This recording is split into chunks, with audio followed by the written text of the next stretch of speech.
Apéro spécial Knicks. Les Knicks. Oh non! Les Knickersbockers.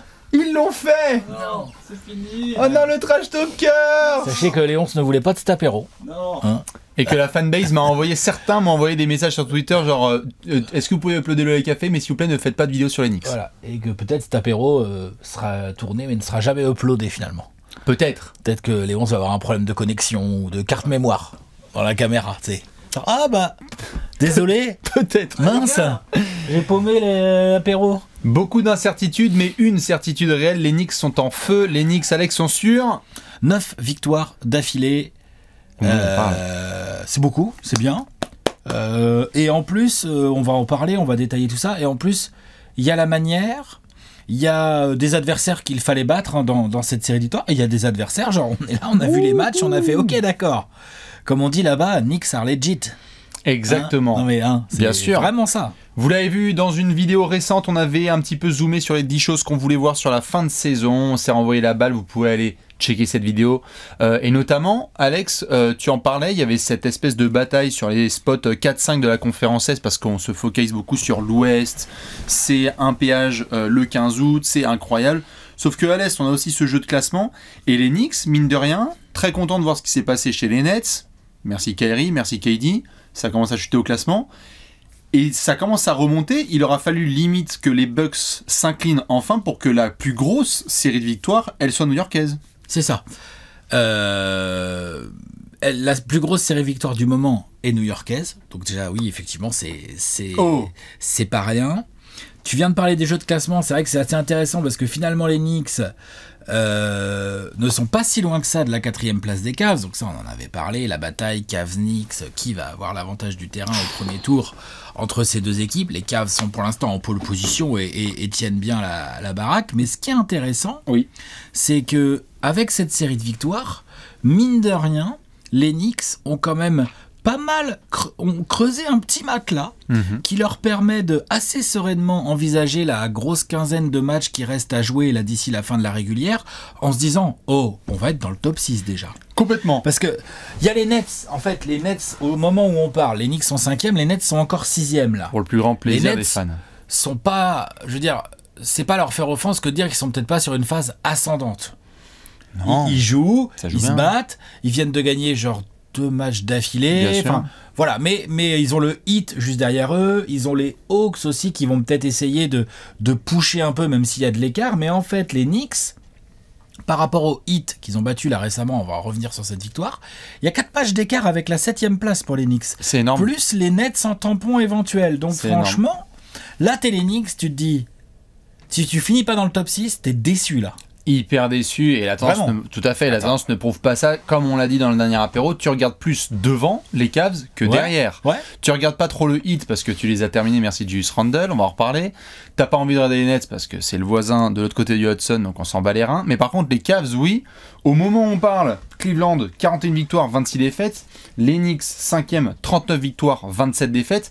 Donc ça va se jouer vraiment sur les prochaines semaines. Si on focus pas forcément sur la compétition. Donc on vient de dire, comme tu l'as précisé, là, les Nets, le Heat, les Hawks et les Cavs.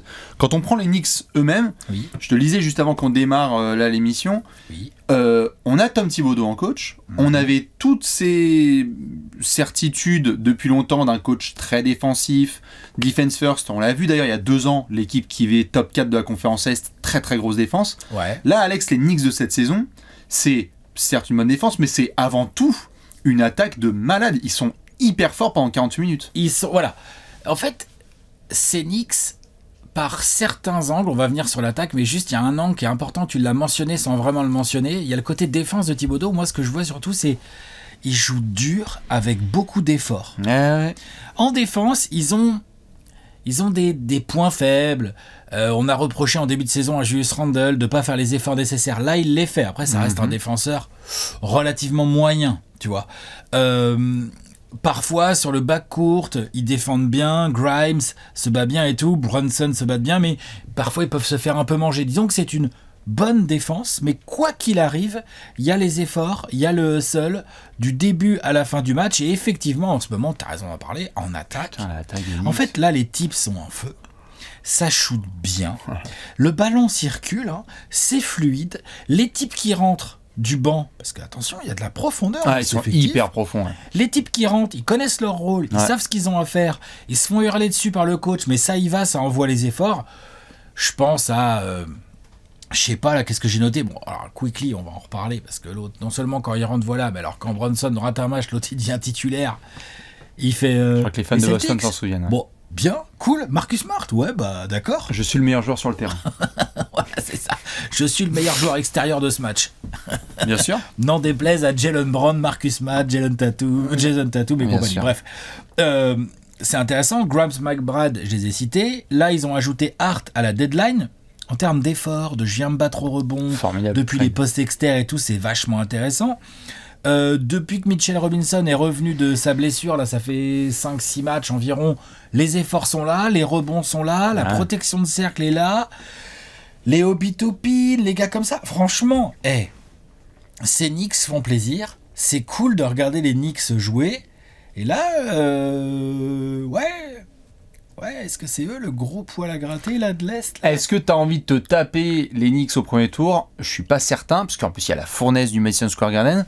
Quand on regarde sur l'ensemble de la saison, lorsqu'on a fait les 30 previews, j'ai le sentiment, enfin je revois la vidéo, mais qu'il y avait quand même un bruit qui courait aux États-Unis et dont je pense qu'on avait pu parler, c'était que tu sentais que cette équipe pouvait être chiante à jouer, parce qu'il y avait des gars qui avaient des choses à prouver. Julius Randle, il y a quelques mois, Alex, ont été comme ça quand même au Madison Square Garden, il y avait eu des grosses embrouilles. Donc là, il y a un côté rédemption. On a démarré la saison avec un aspect chez nous très franco-français autour d'Evan Fournier, où on s'est demandé ce qui se passait, quels allaient être les ajustements, et on va reparler du dossier Evan, mais faut constater que le choix de vouloir mettre Quentin Grimes dans le 5 et d'avoir ce profil jeune, plus athlétique, plus défensif qu'un Evan, ça a vachement bien complété le taf des autres titulaires quand même. Surtout plus défensif en fait. Parce que plus athlétique, Evan, par rapport à Grimes, ça cause. Il est plus, quand je dis plus athlétique, c'est plus jeune, il a un peu plus de peps. Plus de peps, mais bon, il est un peu moins long, bref. Mais non, c'est sûr que nous, l'aspect franco-français, on se dit merde, Evan il joue pas. Après, là, le problème pour Evan, c'est que là, les résultats donnent raison à Thibodeau. Voilà. C'est un super ajustement. Moi, je m'attendais à ce qu'il soit tradé à la deadline, ça n'a pas eu lieu. Bon, il est resté malheureusement pour Evan, qui reste très professionnel, on l'a vu même jouer. C'est contre les Sixers là où il a eu du temps de jeu, parce qu'il y avait des blessés, il a envoyé ses points, il y a eu du gros shoot, il a mis ses tirs et tout, il est là, sa qualité de shoot d'ailleurs, c'est aussi ça Thibodeau, c'est qu'il est un peu très binaire, très tout noir ou tout blanc comme coach. Potentiellement, même sur des matchs de cette série de victoires, la qualité de shoot d'Evan Fournier quand il est là et qu'il est dans une bonne streak et que ça rentre, ça peut servir au Knicks quand tu vois les pourcentages d'RJ Barrett qui a d'autres qualités et tout, mais qui reste quand même extrêmement régulier et tu peux pas vraiment te baser sur lui. Là-dessus, en tout cas, tu vois, sur le côté, je vais rentrer mes tirs ouverts, quoi. C'est bon, Evan, c'est comme ça, malheureusement. Là, de toute façon, c'est sûr, il ne reviendra pas dans cette équipe parce que là, elle marche trop bien, l'équipe. Faudrait une avalanche faudrait une avalanche de blessures. De manière on va pas se raconter de salade. Faudrait une avalanche de blessures pour que Thibodeau, ok, Evan, là, il est même pas 10e homme là. Non, bien sûr. Dans la rotation, dans la tête de Thibodeau, je veux dire. Et pour autant, c'est Knicks. Donc il y a le côté effort à la Thibodeau et il y a le côté nouveau à New York, c'est que là on a de la stabilité et un peu de continuité. C'est-à-dire qu'on n'a pas eu d'énormes... Ils ont signé Jalen Brunson, ils ont mis l'argent sur Jalen Brunson. Il n'y a plus un ardien là-dessus. Ça a discuté, Donovan Mitchell, est-ce qu'on envoie RJ Barrett, Mitchell Robinson, des pics jusqu'à l'Antéchrist et tout pour avoir Donovan Mitchell? C'est vrai, ça a été dans les rumeurs. Ils étaient à 24 heures d'avoir Donovan Mitchell. Voilà, et ça s'est pas fait. Et Donovan Mitchell, joueur exceptionnel, bien sûr, mais finalement, vu le niveau de Brunson et le niveau de Randle, t'as plus besoin des mecs qu'ils ont autour, comme justement les Grimes, les McBride, les Mitchell Robinson. Ça n'a rien à voir avec Donovan Mitchell, évidemment, mais je veux dire, t'as plus besoin de ce genre de soldats là, jeunes, athlétiques, qui ont capté leur rôle et tout. Et t'as de la stabilité, t'as de la continuité, t'as cette sensation quand tu regardes un match des Knicks, tu sais quelle équipe va venir sur le terrain. L'adversaire aussi, il sait là maintenant. Là. L'adversaire, il sait qu'il va se faire rentrer dans la bouche. Et puis que, en fait, Brunson, il est compliqué à prendre, il est très régulier, il passe rarement au travers d'un match finalement. Ces derniers temps, non seulement il n'est pas passé au travers, mais il a carrément envoyé des saletés. Il a mal pris le fait d'être All-Star et je peux comprendre. Hein, parce que franchement, de pas être All-Star. Parce que franchement, il est énorme. Il est arrivé dans la discussion des meilleurs meneurs de la conférence Est, il a dit oui bonjour. En fait, c'est pas qu'un phénomène d'automne ou de début d'hiver. Il est vraiment très très fort. Tu parlais de cette stabilité, il la représente quasi à lui seul parce qu'on parle souvent de ce relais coach-joueur sur le terrain. Tu sens que Brunson, ça gère le money time, ça gère les petites actions, ça gère la création pour lui, pour les autres, et aussi les petits trucs malins, les trucs qui rentrent pas dans la feuille de stats, provoquer la faute d'un gars quand t'es dans la pénalité, et du coup faire un peu de vis pour avoir tes deux lancers, alors que l'attaque elle commence à être un petit peu trop étouffée et stéréotypée par la défense. Moi ce que j'ai bien aimé, c'est aussi ces évolutions au cours de la saison, c'est que en début de saison, par exemple, il y a un match Knicks-Cavs, s'il y en a qui veulent se faire le replay, allez-y, où c'est le coup de tonnerre de Donovan Mitchell. Il est à domicile, et les Knicks montraient déjà les bases d'une équipe qui pouvait jouer dur. Ils jouaient très dur 3 quarts temps, et dans le 4e, ça s'étouffait un petit peu, par le côté stéréotype dont tu parles. Et en fait, là, ça y est, tu commences à voir le côté, c'est bien, pendant 3 quarts temps, on sait ce qui se passe, Quickley sort du banc, fait des dingueries, on a les garçons qui sont ma responsabilité, tu l'as dit, chacun connaît son rôle. Et dans le 4e, on sait de mieux en mieux et de plus en plus sur quel bouton appuyer. Et donc du coup, ce genre d'équipe où pendant 48 minutes tu te fais rentrer dans la bouche, c'est pas idéal quand t'as taffé toute la saison pour être top 4 de ta conférence. Non, c'est pas idéal. En plus, dans leur série de victoires, ils ont battu le Jazz, ils ont battu les Nets 2 fois. Je sais plus, je crois qu'ils ont battu les Pels aussi, mais avec pas mal de blessés. Il y a pas mal de comme ça. Mais il y a beaucoup de branlés. Il y a beaucoup de matchs où les Knicks sont à plus 18. Hein. Et puis, et c'est normal. Et c'est normal. Ouais. Et ils n'ont pas lâché. Ils ont pris à la gorge l'adversaire. Et puis, il y a plus 18. Il n'y a rien à faire. Ouais. Et il y a 2 fois les Celtics, dont une fois au TD Garden, là, la plus récente, prolongation et tout. Ça, c'est un match de grosse équipe, ça. Ouais. C'est un match de grosse équipe. Et surtout que juste avant, ils venaient de fumer le hit sur le fil. Grâce à Julius Randle de fin de match, là, absolument incroyable. Le mec, on lui envoie ou Butler ou Adebayo, il en a rien à battre. Il envoie les fade away et tout. Quand Julius Randle shoot comme ça, faut dire aussi que ça change tout dans l'attaque des Knicks. Parce que Julius Randle, t'as pas envie de le laisser te bully jusqu'au cercle. Non, c'est sûr. Mais le problème, c'est quand il rentre, il prend beaucoup de 3 points. Hein. Il en prend au moins 10 par match, là, de moyenne. Julius Randle, sur la série, j'ai noté, il est à plus de 42% à 3 points en prenant 10 par match là sur la série de 9 victoires. Il est presque à 30 points par match, l'autre. Dont 2 fois plus de 40 points. Confiance totale, alors que All-Star Weekend, il nous a envoyé de la saucisse. Pendant que Jalen Brunson est à plus de 27 points par match, à 54% au tir. Non, mais c'est vrai que Randle, il avait envoyé de la saucisse au All-Star Weekend, donc on s'était dit qu'est-ce qu'il faut qu'on 3 points. Il faut quand même avouer que l'autre, en ce moment, quand il a à 3 points, il lâche des step backs. Ça rappelle il y a 2 ans, en fait. Quand on se marrait parce qu'on disait Larry Bird ou Julius Randle. Il oblige il est énorme. Les défenses à sortir sur lui. Ouais. Il oblige les défenses à s'occuper de lui quand il s'approche trop du cercle.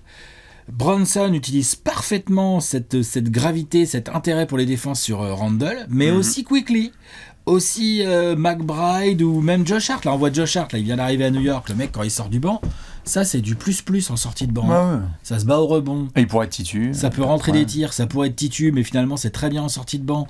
Ça met de l'intensité. Donc en fait, cette seconde unit là avec du Quickley, du Hart, du Hartenstein, du Topin ou je sais pas. Oui, c'est ça les gars qui sortent en général, éventuellement McBride. Waouh, elle est pas facile à jouer. Continuité, stabilité, New York Knicks. Voilà. Habituez-vous à ça. Hein. Hey, après, je suis content de la placer celle-là. Bien sûr. Après, on sait que ça peut aller très très vite en NBA, mais tu sens que ils ont envie d'avoir. Je pense qu'il y en a dans l'effectif qui sont là depuis quelques temps, qui veulent réutiliser le ticket d'il y a 2 ans, où il y a eu beaucoup de frustration de cette fameuse série contre Atlanta, où ils s'étaient défoncés pendant la régulière, c'était formidable, et où ils se sont fait avoir sous plein de formes. Au-delà de Trae Young, c'était aussi un manque clair de profondeur autour de Julius Randle, où dès qu'il avait été étouffé, l'attaque des Knicks n'y était pas. Ouais. Là, tu as le sentiment que s'ils peuvent retourner en playoff, c'est compliqué d'étouffer l'attaque. C'est beaucoup plus compliqué d'étouffer l'attaque. Tu peux avoir des gars qui prennent feu, parce que, en plus, là, tu l'as dit, Josh Hart, c'est super, mais alors quand l'autre il commence à shooter à 3 points en confiance totale, il y a des gars qui veulent fermer des bouches. Je pense que Jalen Brunson a envie de dire je méritais ce contrat. Julius Randle veut revenir sur ce qui s'est passé l'année dernière. Et au fur et à mesure, il y en a qui se retrouvent dans ce collectif à vouloir un peu être underdog. C'est pas des Knicks extrêmement clinquants qui se ramènent avec des posters où t'as du Julius Randle, du Jalen Brunson. Ça fait pas kiffer les foules, Julius Randle et Jalen Brunson. C'est très très bien, mais il n'y a pas du star power de dingue. Non, on est dans la continuité, on est dans la stabilité. C'est ça, et ils adorent ça. Ils adorent se ramener. Donc quand ils se ramènent à Miami et qu'ils se disent ok, il va falloir qu'on essaie de les finir, certes, c'est sur un step back incroyable de Julius Randle. Incroyable le tir. Et d'ailleurs, les résultats souvent se jouent à ça. Le step back s'y rentre pas, bon voilà. Et le match d'Emmanuel Quickley à Boston, c'est en double prolongation. Ça peut aller dans les deux sens. J'avoue. Mais il s'avère que ça va dans le sens des Knicks. Oui, mais ça va dans le sens des Knicks. Ouais. Donc j'ai une question pour toi. C'est quoi l'objectif des Knicks déjà sur cette fin de régulière? Et ensuite, c'est quoi l'objectif en playoff? Voilà. On est d'accord, vous avez 3 heures. Je pense qu'on est d'accord, tu assures là sur la fin de saison et tu ne parles même pas une seule seconde de play-in tournament. Ah non. No way. Tu fais le travail pour t'assurer d'être 5 minimum et si tu peux aller gratter le 4. Si tu peux, c'est très bien. Dans le pire des cas, si il y a des problèmes, t'es 6ème. C'est ça. Donc, déjà, tu ne joues pas le play-in tournament. Ouais, ok. Tu t'assures qu'évidemment, comme d'hab, pas de soucis de santé, tout le monde il est content, tout le monde va bien. Ça, c'est pour toutes les franchises. Mais après, dans la continuité de ce que tu viens de dire, c'est stabilité, continuité. Donc du coup, les Knicks, j'ai juste envie de dire, vous continuez comme ça, et vous vous ramenez au premier tour des playoffs avec l'envie d'être dans le siège du non-favori. Moi, si j'étais eux, je préférerais être 5 que 4. Parce que, certes, 4, t'as l'avantage du Madison Square Garden, c'est une dinguerie, mais cette équipe, je pense vraiment, et c'est ce qu'elle a montré là ces dernières semaines, que c'est lorsqu'elle est inattendue, dos au mur, prise un petit peu à la légère, qu'ils te surprennent. C'est lorsqu'on a des grosses attentes qu'on se retrouve parfois avec des Knicks qui peuvent se révéler décevants. D'accord. Alors que là, si tu joues par exemple les Cavs au premier tour, on ferait la preview, etc. Tu vas me dire ce que tu en penses, mais ce serait plutôt les Cavs qui seraient sur le papier favoris. À voir. Bah, je pense que ça cause quand même. Ça cause, mais bon, sur le papier... c'est une sacrée série. Ce serait peut-être 50-50. Est-ce que t'es les Knicks Mais est-ce que tu préfères être les Knicks en 4 et affronter les Cavs en 5, ou est-ce que tu préfères entre guillemets être les Cavs en 4 et t'es les Knicks en 5? Effectivement, on peut se poser la question pour le côté underdog et tout, mais parce en fait, est-ce que tu auras vraiment un underdog clair dans cette série? Il faudra voir. Bah, en tout cas, on a dit Cavs, on s'est posé la question dans les 30 previews, est-ce que c'est une équipe du top 4 de l'Est? Et on les attend à ce niveau-là. Oui. C'est-à-dire que les Cavs, on les attend, si possible, on les attend en demi quand même. Bah, si possible, ouais. Les Knicks, bah, je te renvoie la question, les Knicks, la réussite de cette saison, c'est quoi? Donc pourquoi, pour toi, donc du coup je reviens sur ma question, pour toi, l'objectif sur la fin de régulière, c'est de rester dans le top 6, top 5. Ouais. Et de foutre le bordel au premier tour. Et en playoff, c'est de pas se faire sweeper au premier tour. J'exagère un peu, mais tu vois, de saouler l'adversaire. Tu en fais la grosse série. Mais t'as pas d'objectif de passer un tour de playoff. Si tu le fais, très bien. Si tu le fais pas, t'as fait une excellente saison régulière et tu t'es incliné face aux Cavs qui sont top 4 de leur conférence Est. Il n'y aura pas de déception, je crois, dans ce sens-là. Ou tu... Non Si tu te fais sortir par les Cavs au premier tour sur l'avantage du terrain. Bon. Je sais pas si ça sera une déception. Bravo, mais bon. Mais je pense que ces Knicks, là, sur ce qu'ils montent, peuvent espérer plus. Face aux Cavs, on dit les Cavs, mais après, faut pas glisser, quoi. Faut pas glisser 6ème, parce que si tu glisses 6ème, tu risques de manger les Sixers ou pire. Ouais. Ou pire. Un petit truc en vert. C'est ça. C'est là, très relou sur une série. Mais oui, mais je veux dire, les Cavs, là, tu regardes les Knicks jouer, là. Bon, bah, ça se profile le premier tour. Bah, t'es pas serein quand même. Hein.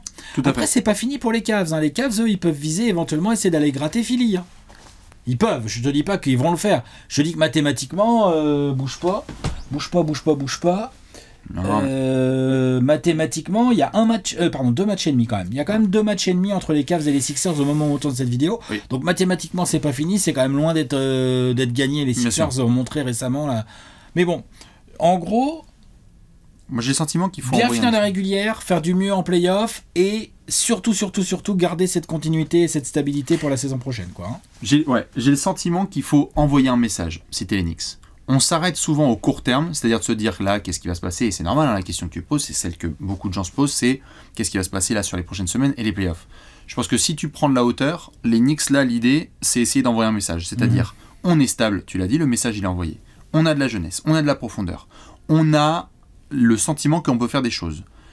Si on fout un peu le boxon au premier tour des playoffs, c'est très bien certes pour les mêmes, pour toutes les vidéos qui vont sortir des fans en sortie Madison Square Garden, mais ce sera surtout quel est le niveau de pertinence de Leon Rose et compagnie sur le marché sur lequel ils ont été l'année dernière avec Donovan Mitchell, et sur lequel ils peuvent se retrouver et se dire, on a Jalen Brunson, on a Julius Randle, on a envie d'avoir un troisième garçon, à voir si tu as envie qu'il soit 1, 2 ou 3, tu vois, parce qu'on ne sait pas encore qui est le franchise player de ce bousin, mais à ce moment-là, tu peux être crédible et te dire, putain les gars, en fait RJ Barrett, je sais pas trop, est-ce qu'on n'a pas envie de lui coller lui et quelques pics, et en fait on est maintenant crédible, et donc on a été crédible auprès de gars qui avant se disaient vas-y on s'en bat les couilles. On est crédible en mode one piece away. Paul George, t'es sûr pour Los Angeles? Est-ce que Paul George, je dis Paul George au hasard, hein, bien sûr, hein, vu que tout va bien chez les Clippers, vu que tout roule comme sur des roulettes. Ah mais c'est vrai, bien sûr.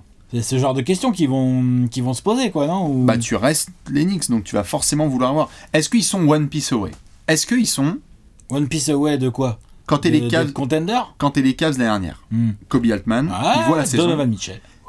Et ils ont fait un move. Et ils ont dit, tu sais quoi, on a la base et on s'en fait. Tout à fait. Est-ce que tu considères que les Knicks sont one piece away d'être dans la cour des grands? En fonction de la pièce, oui. Il faut une grosse pièce. Mais oui, complètement. Je suis d'accord. De quelle pièce on parle? Non, mais on parle de... Est-ce que tu vas aller chercher des Rosanne? Ouais. Ou est-ce que c'est compliqué dans le jeu? C'est pas idéal. C'est pas l'idéal dans leur jeu. C'est pas idéal dans le jeu. Pouah. Tu vas pas aller chercher Bradley Beal parce qu'on a envie Zach Lavine? Fred VanVleet? Non, ça va faire doublon. Non, Fred VanVleet, non. Zach Lavine? Putain. Ouais, Zach Lavine. En plus, ils sont sur le dossier depuis. Est-ce que tu vas aller... Est-ce que tu vas faire chez les Grizzlies et tu dis, bah, c'est pas One Piece away, mais allez chercher Dillon Brooks, s'il vous plaît, les Knicks? Bof, non. Oh, Dillon Brooks au Madison Square Garden. Non, moi j'irai chercher du talent offensif, moi. Tu vas aller chercher les efforts, il y a un groupe, ça se bat. Hein. Mais tu vas aller chercher qui? Bah, je sais pas, faut falloir que je regarde ça de beaucoup plus près, mais pour moi, je vais chercher du talent offensif. Vraiment. Mais on verra ça. On verra ce qui va se passer sur la fin de la régulière. Faut déjà que les Knicks continuent sur leur excellente série. Faut qu'ils construisent là-dessus. Est-ce qu'ils peuvent continuer à enchaîner des wins? Tiens, leur calendrier là, tu l'as sous les yeux ou pas? Oui, monsieur. Alors, ça donne quoi là? Ah bah alors, les prochains j'espère qu'il n'y a pas de curse parce que le prochain match c'est face aux Hornets. Non, bah là non. Non. Les Hornets sans la mélo. On refuse ce curse. Les Hornets sans la mélo. Oh. Là, c'est plus du curse. Pas de bêtises, les Knicks. Hein. Oh. Ok. Ensuite. Road trip. Ouais. Et pas des moindres. Vas-y. Direction l'ouest. On va à Sacramento. On va chez les Clippers. Gros match. Hein. Kings Knicks. Cette saison, là, sur la fin de saison, un Kings Knicks, c'est de l'immanquable. C'est deux des 8 meilleurs bilans de la NBA. C'est un must-see TV. Ouais. Non, mais c'est un must-see TV. Ça peut être un match de ouf. Hein. Après, tu vas chez les Clippers. Après, tu vas chez les Lakers. Ouais, donc ça, c'est pas facile. Hein, parce que c'est que des équipes. Parce qu'à l'ouest, c'est même plus un classement. Le truc, c'est un mouchoir. Donc, il n'empêche que autant le match chez les Kings, c'est moite-moite. Autant chez les Clippers et les Lakers, le favori, c'est New York. Ouais. Cette phrase, elle est d'une violence. Ouais, mais elle est réelle. Ils finissent à Portland. Bah, t'es favori, mon frère. Ouais. Là, t'es favori. Faut gagner. On verra. Retour à la maison, tu joues Denver, Minnesota. Et honnêtement, ça va. Leur gros avantage, et là, je préfère être très clair. Attends, Denver-Minnesota, c'est compliqué. C'est des match-ups de show, ça. Hein. Le gros avantage, c'est toute fin de saison.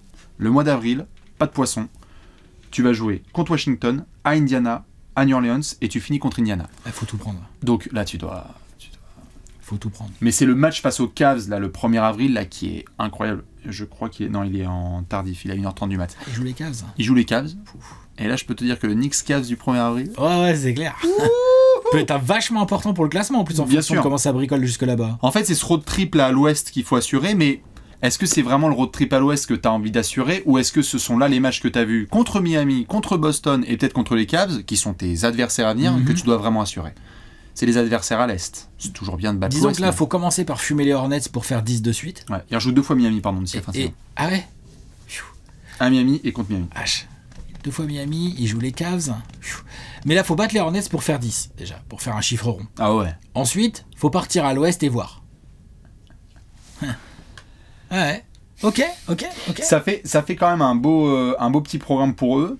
Knicks 5e pour toi ou Knicks 4e? Je pense que les Knicks vont finir 5e et je leur souhaite d'être 5e. Je veux que les Knicks... Désolé les fans des Cavs, mais je veux que les Knicks foutent le bordel au premier tour et qu'ils se disent on arrive à Cleveland et il y a autant de fans des Cavs que des fans des Knicks. Parce que t'as vu ce qui s'est passé à Miami, là ils ont fait genre ouais, je savais pas si le match était à Miami ou... Les Knicks, c'est sûr. Ou après Miami là aussi, bon bref. Ouais, mais à Cleveland, ils peuvent foutre un boxon de malade. 4e ou 5e? 4e. Désolé les fans des Cavs. Ah, ils continuent là, ils sont en feu. Ah, lâche pas. Dites-nous ce que vous pensez de ces Knicks, c'est quoi le plafond, c'est quoi le projet sur la fin de saison, qu'est-ce qu'on attend? On se fait une petite to-do list et surtout on se retrouve, mesdames et messieurs, dans les previews des playoffs avec une preview sur les Knicks en playoffs, ça va être extraordinaire. On fait des bisous, on se retrouve bientôt. Ciao. Ciao.